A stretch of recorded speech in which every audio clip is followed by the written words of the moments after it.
Vemulawada assembly ticket మీకే ప్రకటించింది కదా బీజేపీ. మళ్ళీ ఎందుకని ఆ వికాస్ రావుకి బీఫామ్ ఇవ్వడం? అన్ని రకాల ఏర్పాట్లు చేసుకున్నా. అక్కడ బూత్ అధ్యక్షులందరికీ పార్టీ నుంచి కూడా ఫోన్లు పోయినాయి. తులవమ్మ నామినేషన్ ఫైల్ చేస్తుంది, మీరు అందరు కూడా వెళ్ళాలి, పార్టిసిపేట్ కావాలి. అన్ని చేసినాక చివరికి కూడా నేను నామినేషన్ ఫైల్ చేయడానికి పోతున్నా, బీఫామ్ లేదు అని అంటే బీఫామ్ పార్టీ ఆఫీస్ నుంచి వచ్చి అక్కడ సబ్మిట్ చేస్తారు. మీరు ఏం కాదు, నామినేషన్ ఫైల్ చేసి మీరు వచ్చేసేయండి, బీఫామ్ అక్కడ తీసుకొచ్చి ఇస్తారు అని చెప్పి చెప్తున్నారు ఆఫీసు వాళ్ళకి ఫోన్లు చేసినప్పుడల్లా. అట్లా అనేసరికి నేను నమ్ముతా కదా, నమ్మి అంతా ఇది చేసుకున్న తర్వాత చివరి క్షణాలలో వాళ్ళకి ఇచ్చిర్రు అని అనేసరికి నేను చాలా అట్ అయినా, బాధ అనిపించింది.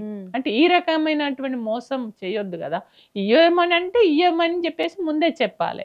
అట్లా చేసేసరికి చాలా బాధ అనిపించింది. అది నేను కొంత కన్నీళ్లు పెట్టుకునేసరికి కేసీఆర్ గారు, కేటీఆర్ గారు, హరీష్ అన్న వాళ్ళు కూడా బాధపడ్డారు.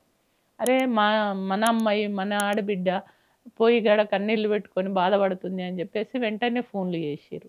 ఫోన్ చేసి నీ ఇంటికి నువ్వు రావడానికి ఎందుకు ఆలోచిస్తున్నావు, నువ్వు వచ్చేసేయి, నిన్ను కాపాడుకునే బాధ్యత మాది, అది అని చెప్పేసి అనేసరికి ఇక నాకు ఆ బీజేపీలో కూడా వాళ్ళ పద్ధతి కానీ అవన్నీ కూడా ఏం నచ్చక, అంటే బీజేపీ నేతల్ని చెప్పుతో కొడతా అని చెప్పి అంత తీవ్రంగా ఎందుకు ఆ పదం వాడాల్సి వచ్చింది? నమ్మించి మోసం చేసే నా తీరు ఏదైతే ఉందో దానికి హట్ అయినా, అందుకే బాధ అనిపించి చెప్పుతో కొడతానన్న.